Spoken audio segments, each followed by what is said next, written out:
Hello there, and welcome back to a brand new What If video. As I teased last week, today we are going to explore the question, what if Kenobi died on Utapau?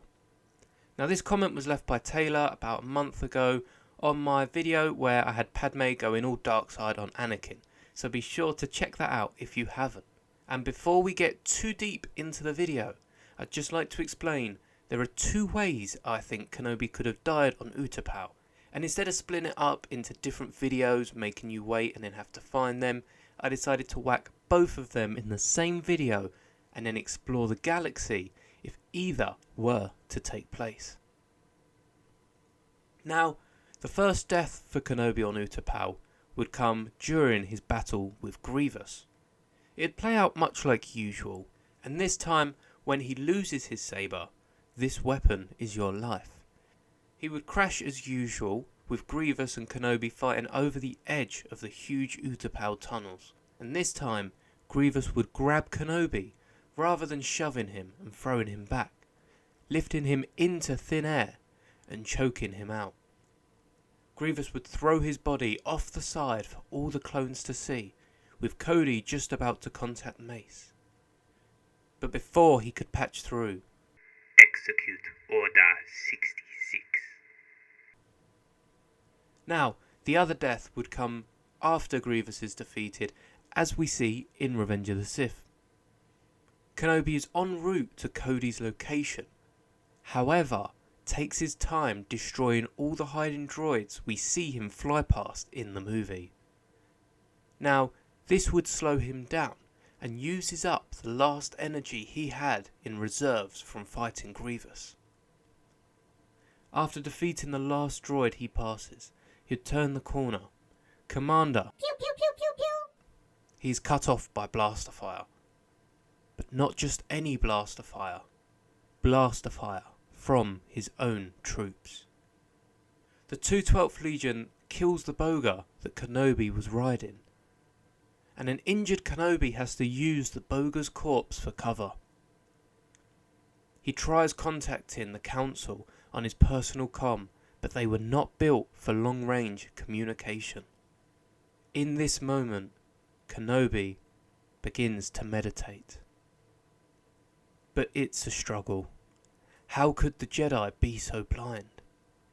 The clone army they knew nothing about was set up to turn on them when they needed them most. The clones are closing in now on all sides, and Kenobi hears a familiar voice stand out. Good soldiers follow orders. And at this moment he is killed with his own saber he dropped earlier. As we begin to explore the wider implications of this what if, I'd just like you to know that either one of these deaths fits with what I'm about to say. However, if you'd like to see what I believe would happen if Grievous beat Kenobi here on Utapau, let me know below and I can make that its own what if, perhaps with Grievous replacing Kenobi on Mustafar and not really standing a chance to Darth Vader.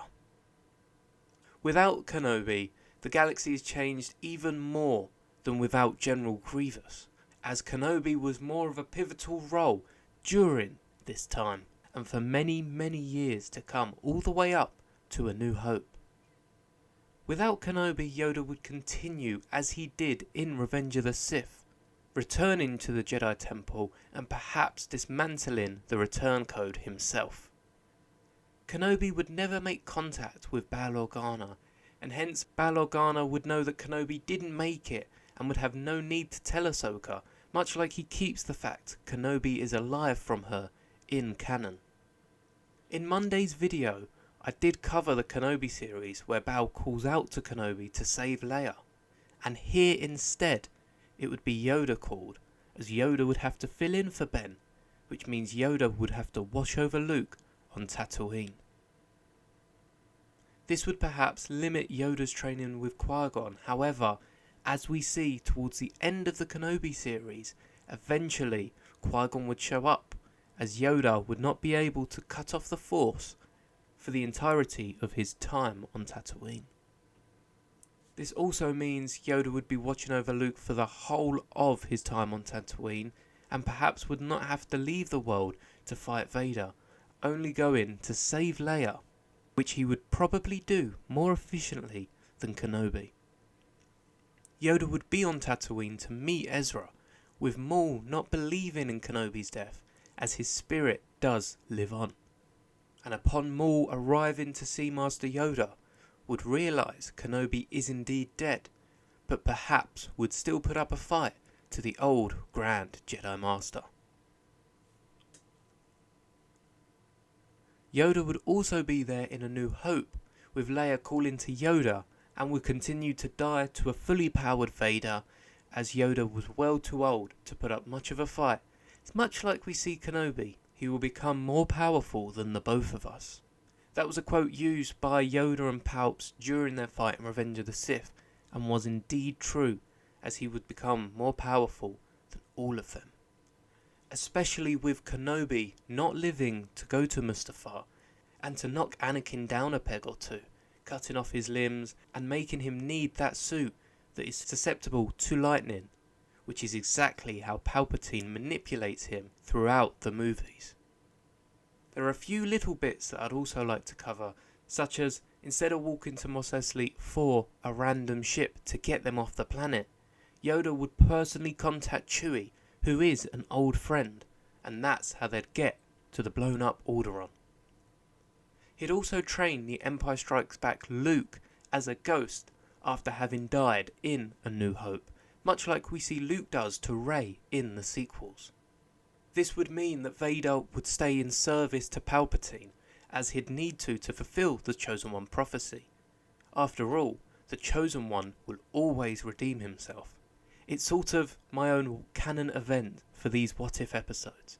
No matter what, Anakin will redeem himself, balancing the Force for as long as he can. Returning the Force to balance, always. Back to Kenobi not destroying Anakin.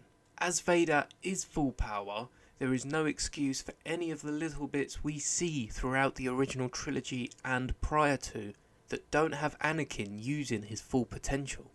So you may ask, how will Luke be able to destroy the Death Star?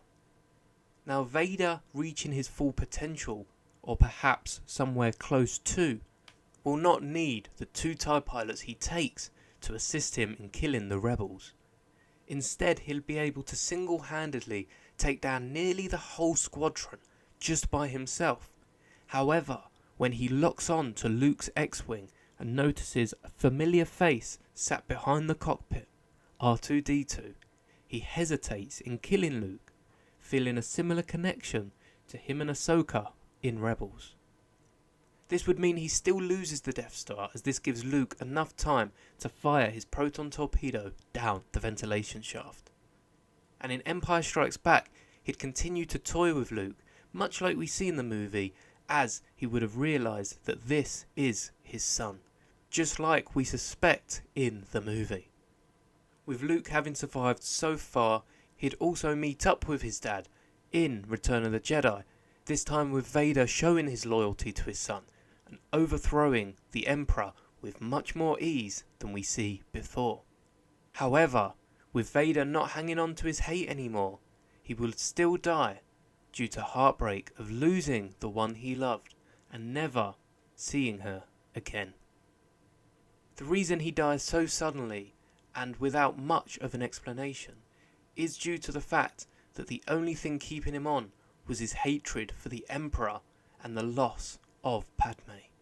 And without either of these to fuel his anger, he had no reason to continue and already lost the will to live when Padme died, similar to how she felt about losing Anakin.